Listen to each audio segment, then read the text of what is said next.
Interior Secretary Ryan Zink's recommendation for President Trump to shrink some national monuments opens up the possibility for new mining or drilling on federal land that would no longer be off-limits. Environmentalists who oppose reducing the monuments have expressed alarm that mining or other energy companies could rush into suddenly unprotected land to try to extract fossil fuels that they believe will worsen global warming. But energy and public lands experts say the monuments Zink is reportedly targeting don't have strong prospects for crude oil or natural gas. That is true of the most contentious national monument reviewed by Zink, Bears Ears in Utah, which former President Barack Obama designated just before leaving office. The New York Times reported Friday that Zink is considering a dramatic reduction to Bears Ears, from 1.35 million acres to about 160,000. A recent study commissioned by the left-leaning Center for American Progress found that Bears Ears ranks in the 52nd percentile for oil and gas resource potential as compared with areas of comparable size throughout the West. Bears Ears ranks in the 68th percentile for mineral resources.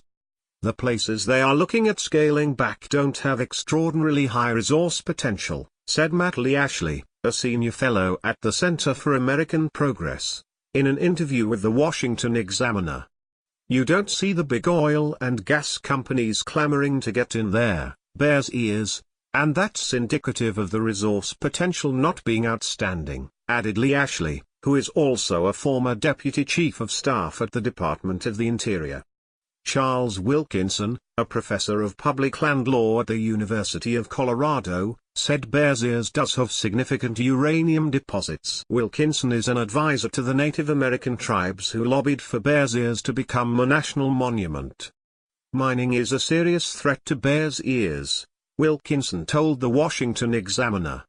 It is true that the oil and gas deposits are not extensive. But it would be extremely destructive to have uranium mining take place in undisturbed land. Kathleen Scammer, president of Western Energy Alliance, an oil and gas industry group, agreed that companies have little interest in Bears Ears. These monuments don't have a lot of oil and gas in them, she said. Companies have long given up. The oil and gas industry have largely been unaffected by monument designations so far. Luke Popovich, vice president of external communications at the National Mining Association, also downplayed corporate ambitions for mining on monument land. We've looked at this and really don't see any significant impact, Popovich told the Washington Examiner. We even have some companies favoring monument designations. Zink did not say Thursday upon submitting his monument review to the White House whether he thinks monument designations have unfairly constrained oil and gas drilling on public land. He did not make his review of 27 national monuments public, but an executive summary he released contained some language expressing his intent to limit some national monuments. In it, he expresses general concern about what he and some Republicans see as abuse of the process that allows presidents to unilaterally declare national monuments. The Antiquities Act, signed into law by President Theodore Roosevelt in 1906, specifies that national monuments should cover the smallest area compatible with proper care and management of the objects. No president should use the authority under the Act to restrict public access, prevent hunting and fishing, burden private land, or eliminate traditional land uses, unless such action is needed to protect the object, Zink said in the two-page executive summary.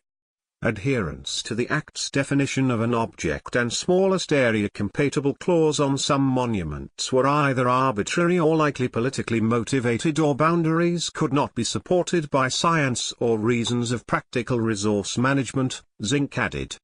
Allies of the Trump administration's quest to limit some public monuments insist that process is their primary concern. Representative Rob Bishop, Republican Utah, the chairman of House Natural Resources Committee, said he is encouraging the Trump administration to work with Congress to change the Antiquities Act to give presidents less power over monuments. This debate is about process and rule of law, Bishop told reporters Thursday. The oil and gas elements of this are minimal. Claims of all sorts regarding Interest in mining potential and exploration of resources are exaggerated and more scare tactic than reality.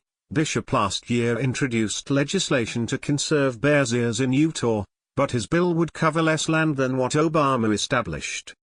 His plan would have allowed energy development in certain areas.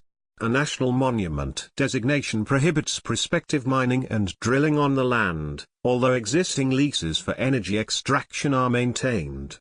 It is simply not true there is a conflict between conservation and energy development, Bishop said. Lee Ashley said regardless of the energy potential at Bears Ears and other monuments targeted for shrinking, some federal lands in the West are worth protecting.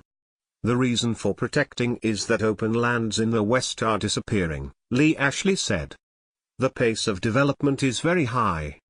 It really is a race to save wild places in the region.